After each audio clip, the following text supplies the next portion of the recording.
The time check was brought to you by Seiko.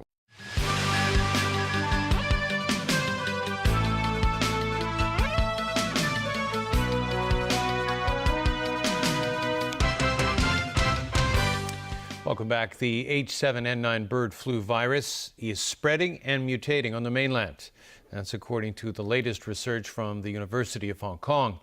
Scientists say implementing measures to prevent direct human contact with live birds in the poultry trade will be crucial in stopping animal-to-human transmission of the virus. Owen Fung reports.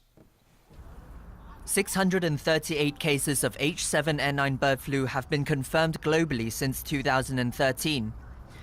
On the mainland, Guangdong has become the province with the highest number of H7N9 patients.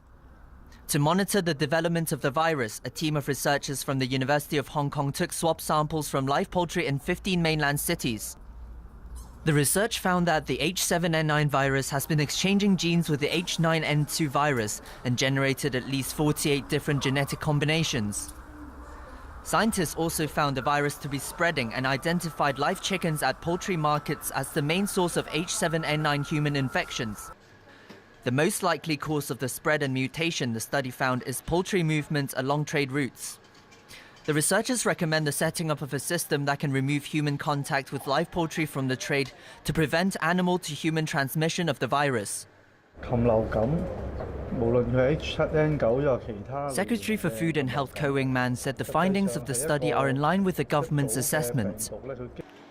He added that authorities will continue to examine whether the supply of live poultry should be allowed to continue in Hong Kong. Owen Fung, TVB News. And the U.S. Secret Service says 2 senior agents are under investigation after they reportedly crashed a car into White House barricades. The March 4th incident is said to have happened after a drinking party.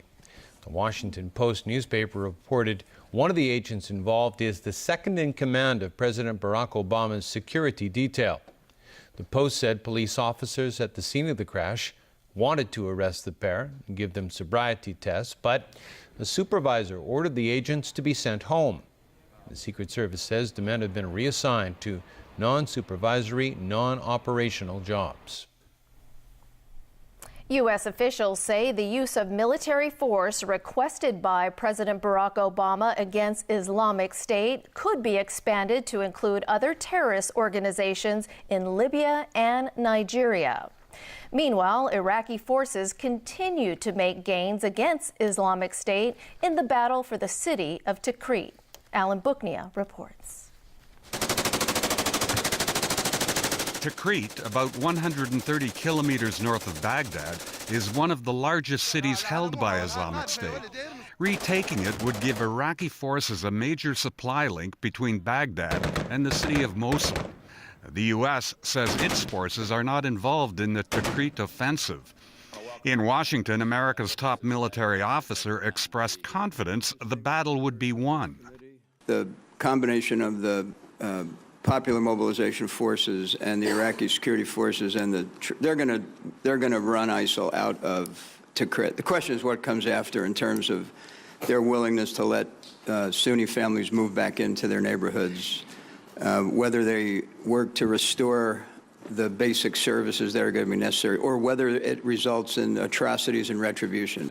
U.S. Defense Secretary Ash Carter told the Congressional Committee that the request by President Barack Obama for authorization of the use of military force, or AUMF, against Islamic State could be expanded to other groups such as Boko Haram in Nigeria and belligerent groups in Libya.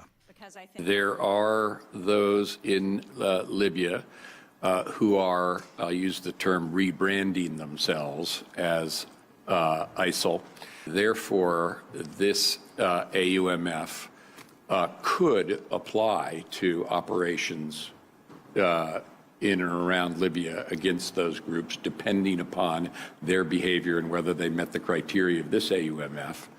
Despite objections from some Republican critics, U.S. Secretary of State John Kerry told the committee the military force in Syria would be used only against Islamic State and not against forces of Syrian President Bashar al-Assad. Alan Booknia, TVB News. In France, about 15 gunmen ambushed 2 vans carrying millions of dollars in jewelry in the dead of the night. 4 cars surrounded the vans as they traveled on the highway linking Paris and Lyon, forcing them to stop. The drivers of the vans were tossed out and left unharmed. After taking away the valuables, the culprits set fire to the vans on the side of the highway. Forensics investigators scoured the area. The assailants and the jewelry are still missing. All right, Chris, I am so excited about this Manny Pacquiao fight. Well, you're just going to have to wait because it's not right away. Manny Pacquiao and Floyd Mayweather met the media in Los Angeles for the only press conference until the week of their mega fight in May. Jameson Wong has more.